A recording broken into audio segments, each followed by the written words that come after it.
whatever, we are here. Everything is going to be fine. The heavens are filled with fire, and news anchors proclaim the end of the world like horsemen, and helicopters swarm the sky like locusts, but you are not afraid. Your world has already ended once, although the fire was that of God's wrath and the broken seals were messages from your parents. We cannot support you in this. Your father will never forgive you. Your things are in the yard. Yes, your world has ended before.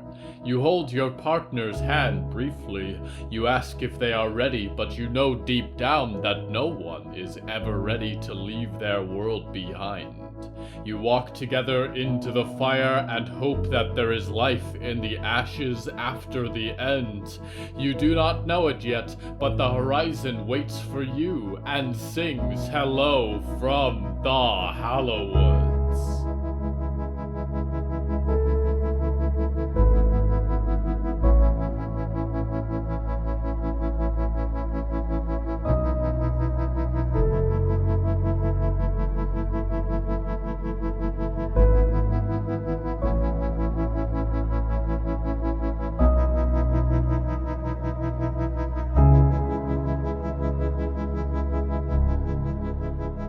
Right now, I'm sitting in a spruce tree. There are no ravens. I can see the wall of the scout post from here, and 2 souls perched on the parapet. They're crooked little things, but aren't we all? One of them hopes to hear no more music, and one of them is writing. The theme of tonight's episode is revelations.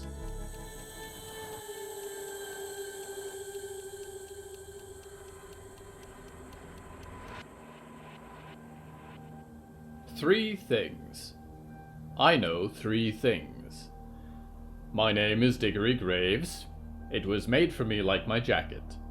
Irene scares me a little when I think of her, but I know she would tuck me into bed, and can a lady like that be too scary? I wish I knew her at all. I am dead, but I can walk. I can hum little tunes. I can play the piano. I can be happy when Percy is around. So maybe it doesn't matter too much if I am dead. I think I found what I was looking for, and that is best of all. He has nice eyes that look like the sky at night when he is sad.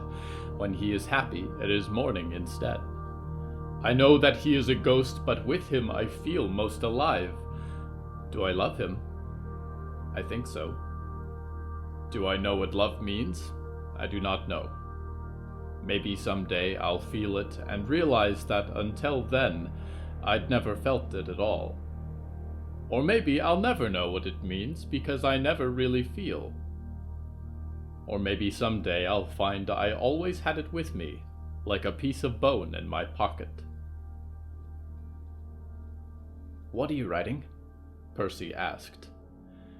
I am writing a song, Diggory said. It is not very good yet. Or a song. I'm sure it's great, Percy said, floating up to put his head against Diggory's shoulder, passing through the surface of their jacket. Maybe you should write a song, Diggory said. Riot says they are good for expressing your feelings. I don't feel like writing a song, Percy said. Of course, Diggory said, and closed their little book. Would you like to go for a walk? The black pines were heavy with dew that had not quite disappeared into the red morning light. Percy flowed like mist beside Diggory, almost one with the fog. I think it would be foolish to ask if you are all right, Diggory said. But I am here when you need to talk. I'm not used to talking about this stuff, Percy said. It's also tragic, isn't it? My whole family is dead, me included. And the worst part is it's better this way, because now we can walk out here and I'm not afraid of hearing violins in the trees. Diggory nodded and eyed a nearby tree before leaping up into it. Their claws dug into the black bark, and they pulled themselves up most of the trunk, rising above the tree line. The black canopy of the forest stretched around them like an ocean, shifting gently in the breeze. The thin towers of the scout post were visible in the distance, still decorated with flowers and little colored flags flying. Diggory became aware of Percy's transparent arms around their neck. I am glad, Diggory said, that I woke up, that I went walking and met you. For all the misfortune we have crossed together, I am glad I did not sleep. Me too, Percy said. I thought I was always going to be miserable, trapped. It doesn't make everything better, exactly, but you're the one good thing I have. He twirled his remaining string around his finger. The light bled through the air to the locket around Diggory's neck, a book with hands crossed in prayer on the front. Its silver pages held the last fragment of Percy's broken piano key. Then as long as you want to be here, I will walk with you. Diggory nodded. What about you? Percy said. Don't you have some weird memory mission? North something? The North will be there, Diggory said. I have found myself a little more, and the lives that came before me are not the same as mine. This is where I want to be. So, what do we do? Percy asked. I think we stop walking for a while, Diggory said. Violet and Byrne have taken us in. They will need help. And the others like me, Leyland, Cookery, Flores, Townsend, Huntington, Stitchery. I can help them. This could be our home. I'm scared of that, Percy said. Home for me has always been a place I wasn't allowed to leave. Do you feel trapped with me? Diggory asked. No, Percy said, hovering in the morning wind. You're a better kind of home. Diggory looked out on the forest, mist rising from the treetops. In the distance there might have been mountains or just huge clouds caught in the sunlight. It still called them, pulled them north, but they felt a strange sense of belonging. They supposed it might be peace, or at least an absence of loneliness. On the other side of the scout post, on the stony hill where they had attended Walt's funeral, there was a trace of smoke. We should probably get over there. I think they've already started, Percy said. Yes, Diggory said, and leaped from the tree, landing silently. They began to run, black needles flying past them as they sailed through the underbrush, a shadow in the wind.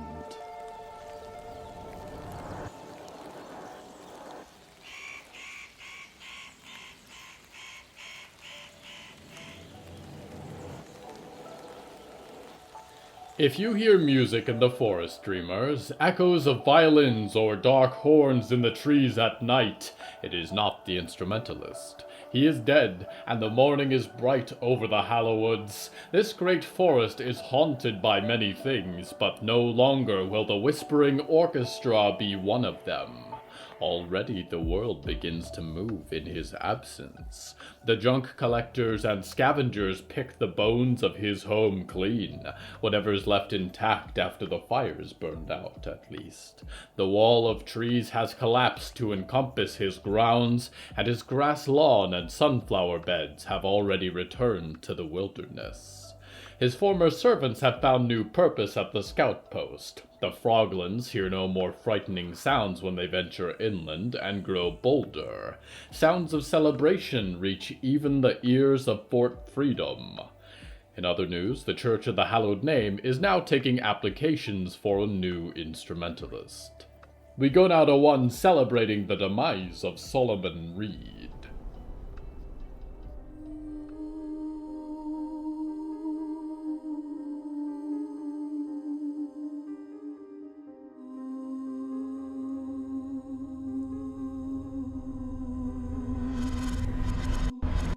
It was morning, and Riot had slept well. She crunched a piece of rough toast in her teeth, but there was already work to do.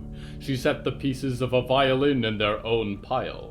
Riot looked across the hillside, the pile of ash where Walt had turned into the sky, and the scout post lookout nests in the distance. Violet and Byrne walked up the slope together, carrying several trumpets and the dented shell of a tuba. Beside her, Clara laid out the remains of a concertina, and Zelda sat cross-legged beside Al's toy drum and a collection of flutes. Riot resisted the urge to jump on Clara and kiss her, but inwardly she was celebrating every moment that Clara was here. She was alive. All of Riot's nightmares had been wrong, and nothing would ever keep them apart again. After all, if they had taken down the instrumentalist together, what else could stand in their way?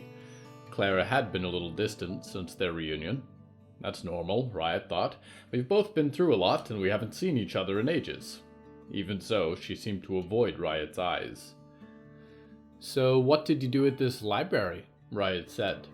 "Did you have a potions class? Is it even a library if they give out stuff like flying broomsticks? Can I get a broomstick?" "Lots of study," Clara sighed. "And old books. I was learning to do... well, I guess you'll see in a moment." "Cool," Riot said. "Riot," Clara said, "I have something weird to tell you." "Yeah?" Riot scooched up closer to her. Clara looked at her with a strange expression on her face. "I met Lady Ethel while I was at Solomon's. She took something from him." Riot sat back in confusion. That was the last thing she would have expected to hear, and the hair on the back of her neck bristled. Was Lady Ethel still here? Was she out there watching them somehow? "You met Lady Ethel? And she didn't kidnap you or stick you in a box or something?" "There's no reason she'd know who I am, right? But she's huge. Tall, I mean. Like as tall as a tree." "Wait, like literally?" "Yeah," Clara laughed. "I was terrified. She looked kind of hungry." "That doesn't make any sense," Riot said. "But okay, you met Lady Ethel. Did you say anything about me?" "Of course not. But she said she was leaving here for good. She was there to pick something up from Solomon." "Lady Ethel and Solomon were friends?" Riot said. She felt like she might lie down and throw up. "Gross." "I guess he gave her his method, whatever that means." "I don't want to think about that." Riot frowned. "New from Botco, turn your grandma into a guitar your kids will love. Available whether you like it or not." "Should we get started?" Clara said, glancing over the hilltop. "Still not sure what we're doing exactly," Violet said. Byrne sat down against a rock beside her. She had gotten a fire going at Clara's request. "Right," Clara said. "These are the instruments that weren't totally destroyed in the fire. There are still people attached to all of these." Byrne put a hand on her crossbow. "Any of them looking at me?" "No," Clara said. "Most of them want to leave, I think. If it's okay, I'll start sending them off." "You can do that?" Violet said. "I think so," Clara said, and Riot blinked. It had been weird that Clara could see dog smell when Riot couldn't that well, but this was a little more intense. She turned around and realized Diggory had arrived beside them. A trace of shimmering light blurring the treetops told her that Percy was here too. "I hope we are not late," Diggory said. "Not at all." Clara looked at them with a little concern. "I was just getting started." Percy shined a little brighter, like the moon in the morning sky. "I want to say goodbye to my mom," he said.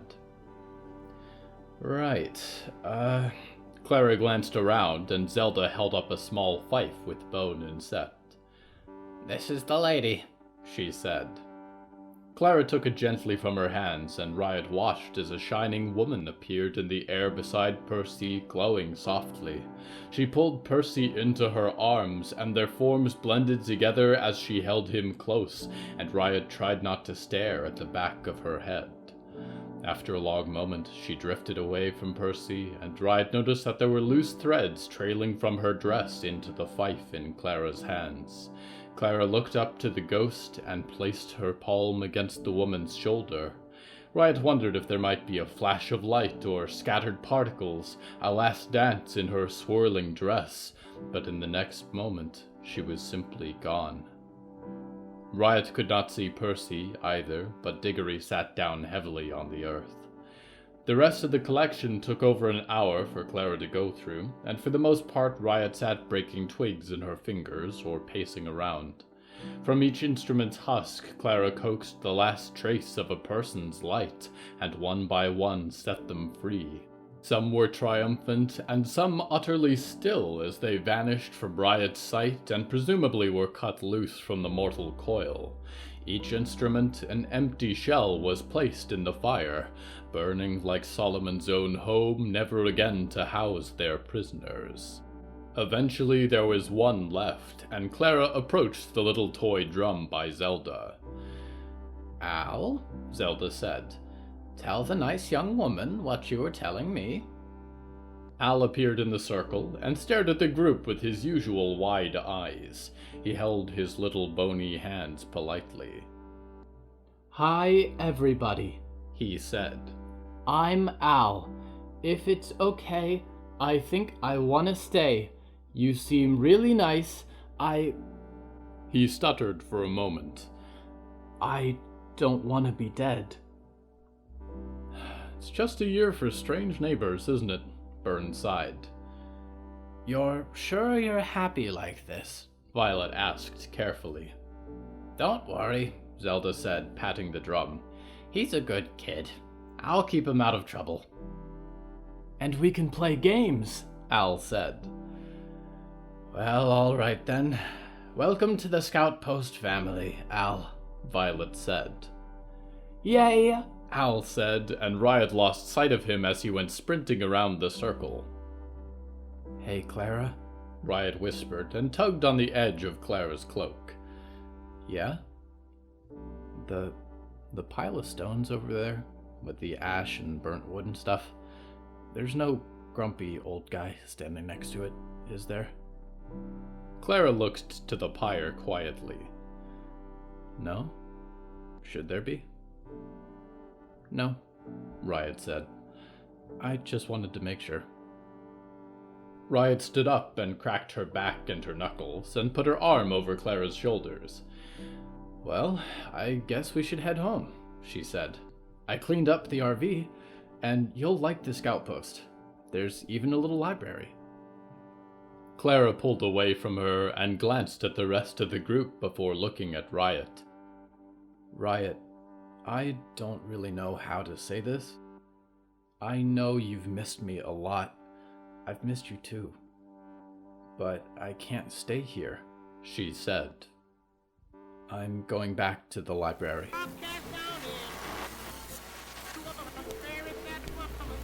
Just waiting now. Dreamers across the prime dream are holding their breath for this emotional moment.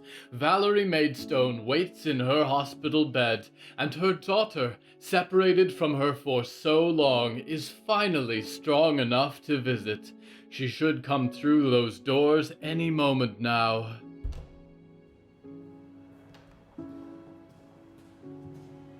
Riot? Oh God, honey, are you okay? I'm alright, Mom. I'm alright. I've been so worried about you. You don't have to worry anymore. I'm here. I'm safe. Riot, why did you leave the bunker? I'm not sure. I probably needed some space. I can't believe that Baco reunion organizers were able to find us. Reunion organizers? Mom, they've told me everything. About you, about the Stone Maids. Oh, I'm sure they have. I can't believe Is it true that you want to destroy the Prime Dream? Since when do you care about Prime Dream? I know you had your big grudge match with Lady Ethel, but look around you, Mom. There's a whole world in here. It's filled with innocent, good people. They don't deserve to have their homes destroyed, do they? It's never been about destroying homes. Good. I knew it couldn't be true. It's about freedom. It's about being able to leave. It's about being treated like actual human beings. A lot of terrible things have been done in the name of freedom. Why are we talking about this? I think we were wrong. We were out there for years, living off of frozen curry that's older than I am, but we're here now. We're still okay. Is this place really so bad if we're together? No, I guess it's not. They asked me to bring these. Nightmare goggles? Dreaming visors, yeah. I haven't been in yet. Will you go with me? Okay. Okay, thank you. On 3? On 3. 1, 2, 2, 3. 3.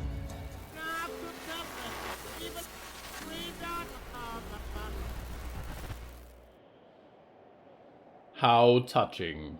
Would you look at that, stone maids? Valerie put on some glasses. I guess now it's time to go back to sleep and stop complaining. Not that you can hear me within those walls, but keep it up, stone maids. There are far more of you than Botco is willing to admit, and this is no final blow. We return now to a Riot Maidstone. I thought you said the library sucked, Riot said. Also, they rented you out to help Solomon. What, do you want to be the next Olivier? Clara held her broom uncomfortably, and Riot was instantly sorry. The library does suck, but I can handle it. It's important to me. I always thought that I just had nightmares or hallucinations or something, but the things I see are real. Like dog smell here. There was a shimmer of light by her feet. And the more I know about myself, the more I can fix things, like I did today. They're the only ones who can teach me. Okay, Riot sighed and rubbed at her buzz cut. So you keep going there, but we can still be together, right? I'll visit when I can, Clara said quietly. But I might be busy. Is that a yes or a no? Riot said, crossing her arms. Clara was distancing herself like an adult trying to give a child bad news. It hurt more than usual coming from her. Clara looked at the group. Violet and Byrne glanced away politely, and Zelda was talking to the air, probably to Al.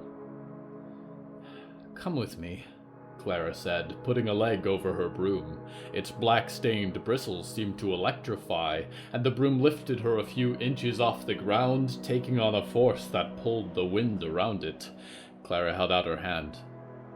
Just for a bit. Does it hold too? Riot said, squinting. It'll be fine, Clara laughed. That laugh could get Riot to do just about anything. She slung a combat boot over the broom, fitting in behind Clara. She flinched as it rose off the ground, lifting them both without effort as it shifted into the air. It was much less turbulent than being kidnapped by Olivier. It was surprisingly easy to keep her balance, and the air around them seemed to keep them stable as the ground grew distant beneath Riot's feet. The broom lifted up through the black pines, hovering between the dark expanse of the woods and the cold blue sky above. Riot, I really like you, Clara said, and I loved every one of the days we were in the RV together, but I also have to do what's right for me. And I know if I don't take this chance now, I'll always be wondering about it. I might even be able to find a cure for my parents. Yeah, Riot sighed and put her head on Clara's back. I get it. The view's pretty, isn't it? Clara said. So we're breaking up, Riot said. Riot, I wouldn't put it like that, Clara said, holding Riot's hand in hers. The forest drifted beneath them in lazy circles, and Clara leaned back to look at her. I'll just see you when I see you, you know? Riot was choking up, and heat flashed in her forehead and behind her eyes. I'm gonna miss you, she said. I won't be far, Clara smiled, though tears were rolling down her cheeks. You can always come visit the library. Riot rubbed at her face. I can? Of course, Clara said. And like I said, I'll drop by the scout post when I can. But alsos were bad, Riot decided. I don't think you should wait around for me. I'm doing my own thing for a little while. I feel like my whole life I spent taking care of other people. I need this. You should enjoy your life too, you know? What do you want to do? Kiss you, Riot said. I mean it, Clara said, a serious look crossing her face. I'll figure something out, Riot breathed. You know what? You're going off to live in your crazy library with all your books? I can keep secrets too. You don't have to take care of me. No one does. Okay, Clara said. Riot, thank you for saving my life. Well, yeah, Riot said. Clara, I'm glad you're happy. This got awkward, Clara said. Yeah, it really did. They began to sink out of the sky, the wind catching in Riot's vest as they descended to the hilltop by Walt's pyre. The last of the instrument had charred in the fire, and Zelda had already begun to walk back for the scout post. So, are you leaving right now? Riot said as they touched down, and she slid off the broom. I should check back, yeah, Clara said, and adjusted the bag on her side. Riot hugged her hard and rubbed her tears away on Clara's cape. Okay, I'll see you soon. Clara smiled at her, and there was the smallest hint of fire in her deep brown eyes. See you soon. Clara was gone in a moment, lifting up into the sky with a burst of wind, and sailed like a bird across the trees and out of sight. The rest of the evening passed in a tearful blur, and when Riot emerged from her room it was night. Her cheeks burned, and her face ached from crying. It wasn't even a bad cry, like she wished something else would have happened. It just had to get out. There was a single light on in the infirmary, and Riot headed up the ramps. Olivier had been found by Byrne outside the wall of trees after the fight, and apparently had lost a spar with one of Solomon's ghosts. There were a few sleeping bodies in the infirmary beds hidden by curtains, those with more than your typical burn or scar from Solomon's spirits. An oil lamp burned at the end of the room, and Riot stepped through the curtain to find Olivier sitting up in bed. They looked especially tiny, surrounded by pillows, and there was a small book in their hands. This is fine. Poetic in places. Keep working on it. You'll get better, Olivier was saying quietly. Hey, Riot waved. What are you reading? Just my writing, Diggory said quickly, and Riot realized the Revenant was sitting in the shadow beyond the lamp. Oh, Olivier, which pronouns are you going for? Riot asked. No idea, Olivier sighed, folding the little book shut and passing it to Diggory. Cool, Riot said, stealing a chair from the next bed over and draping herself over the back of it. I heard you got beat up by a ghost. I don't know how to fight ghosts, Olivier said. That's Clara's specialty, I guess. How do you know Clara exactly? I discovered her. Olivier sniffed and closed her eyes. Saved her from drowning. Gave her my library card. Huge mistake. I guess, Riot said. Kind of weird that there's a library out here, Percy said, glowing from the shadow beside Diggory. What's the story with that? They'd peck my eyes out if I told you, Olivier muttered. Well, hey, Riot said. Everyone's here. I've got something crazy I want to do, but I don't think it'll work unless you're all with me. I'm really tired, Olivier said. No, wake up, Riot said. Olivier opened their eyes and Diggory leaned forward into the light. So here's the plan, Riot said. I want to bust my mom out of the dreaming box.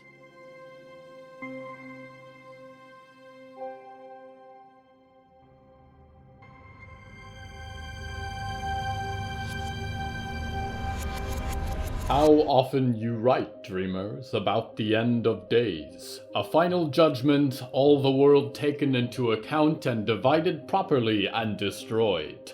That might well be what Sirensire would have done with your world eventually, but it is not the way of the universe. There is no final moment, no cataclysmic end, no grand event where you see once more all the people you have lost. They are just gone.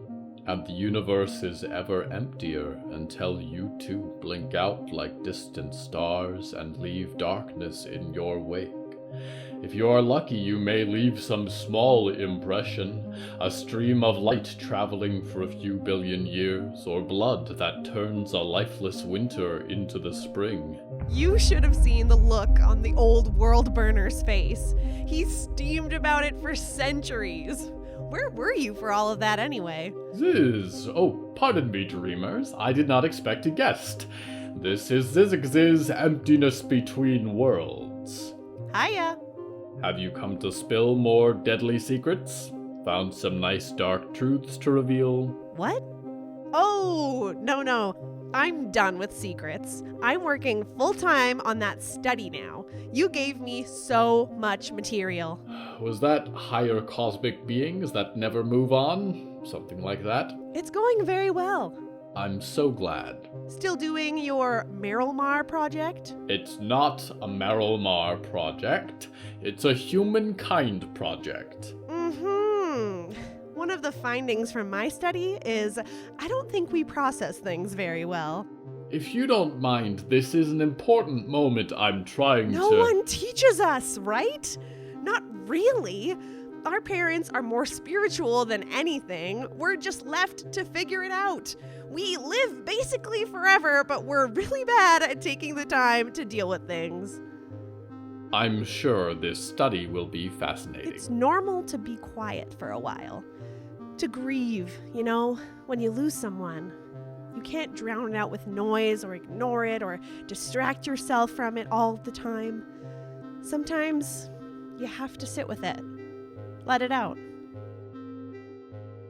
And what would your study suggest someone in that position do? Take some time off. Kick around in the stars. Visit your old friends who you've been totally ignoring. Take it from the emptiness between worlds. Sometimes you need space for these things. I should visit more often. You really should. I know you miss him, but I miss my best friend too. Thank you for stopping in today. It was oddly pleasant to see you.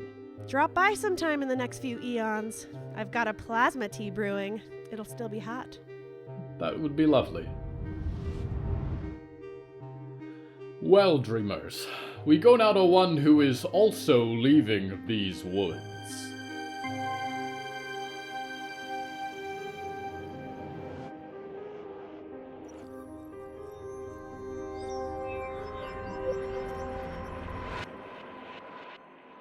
Marco sat in the hull of the carrier and watched the trees grow small and dark beneath them until finally they turned from black to green.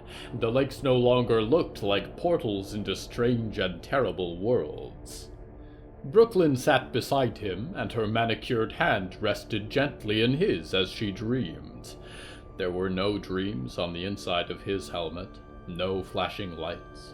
He needed a quiet moment to process the last weeks, the strangest and most unsettling of his life.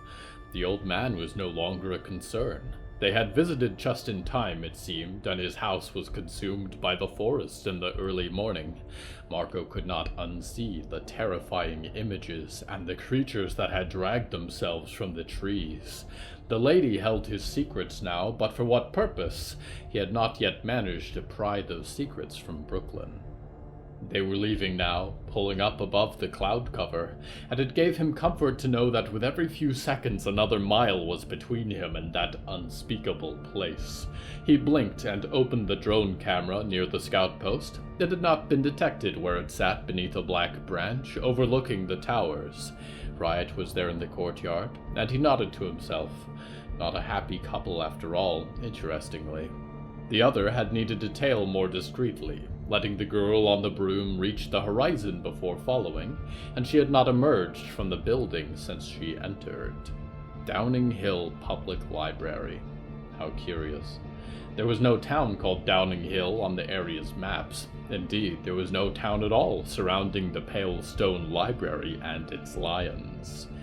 He took off his helmet and stared out the window. Maybe things could go back to normal after this, but he knew deep down that there would never be a normal. He squeezed Brooklyn's hand and laid his head against hers. Their aircraft rises away from the Hallowoods, dreamers. Lady Ethel's voice may be everywhere, but at least her perfume is gone from these trees.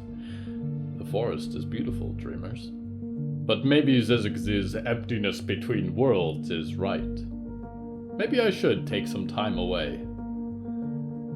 Yes, I think I know just where I'll go. Besides, you might enjoy a little time spent in your own nightmares. Have you enjoyed our journey so far? All these faces we leave behind, I'm sure they'll be alright while I'm gone. At the scout post, the end of Solomon Reed brings solemn celebration, joy for a forest free from his reign of terror, sorrow for all the lives he claimed. The hunter and the fisherman recover from the fight. 6 new stitched creations and a ghostly boy find their places in a new home. The junk collector and his daughter clamber through the thicket of trees to reach the remains of Solomon's house. A witch returns to Downing Hill Public Library with a handful of ancient religious tomes in her bag. Beneath the library, there is a woman with a smile like the moon, and her ravens take to the skies. In the deep forest, a seer tames her new steed as the friends of Zelda seek out those in need of rescue. A demon, a wolf, and a revenant walk together in the moors beyond the woods, wondering if there is still a carnival left anywhere in the world. In a wretched hotel, a jukebox plays a joyful tune, and the proprietor cheats as always in his games, while a desolate countess and a failed project watch with their usual amusement. Far to the south, a moth and an automobile make their way north, and a girl who has never stepped into the sunlight dreams desperately, and a former rock star takes a plunge into the dazzling abyss of the prime dream. In the northmost woods, an amphibious man and an invisible one reach home again, and the trees shiver as the faceless king walks. The froglins rally behind a new drowned priest, and the favor of Lolg Malolg is with them, for all it's worth. Not much. A man with one hand sits in a small cabin over pike-infested waters, reading an old book, and in the ramshackle walls of Fort Freedom, his former accomplice tries not to think about him. At the Find a Friend Animal Center, Big Mikey's dogs lick his wounds. It's among the things I wish I had not seen. In the sunlit courtyard of the scout post, the Hallowoods' new groundskeeper, the former star of the Downing Hill arcane program, a revenant and a spirit sit together and find that they have more in common than they thought. Yes, it's all going to be fine.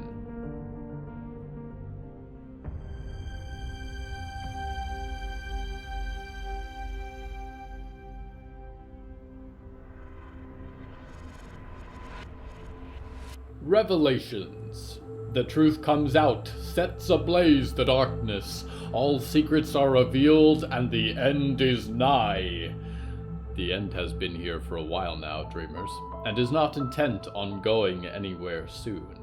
It is the last of days for you, and the first of days for a new world, growing beneath your feet and at the bottom of your lakes and oceans. The red dawn rises on black water, and the trees hold strange songs in their boughs. The ravens cry, and the birds sing in chorus, and the liches murmur melodies in their beds of silt. I leave you now, dearest dreamer, to more pleasant nightmares than these. Perhaps the one with the teeth. Worry not, I shall be back soon, for my work here is far from over. Until the last spark of fire burns out, until the last human falls beneath the sun, and the last dream is dreamt, I am your loyal host, Nickignick, soon to welcome you back again as you return to the Hallowoods.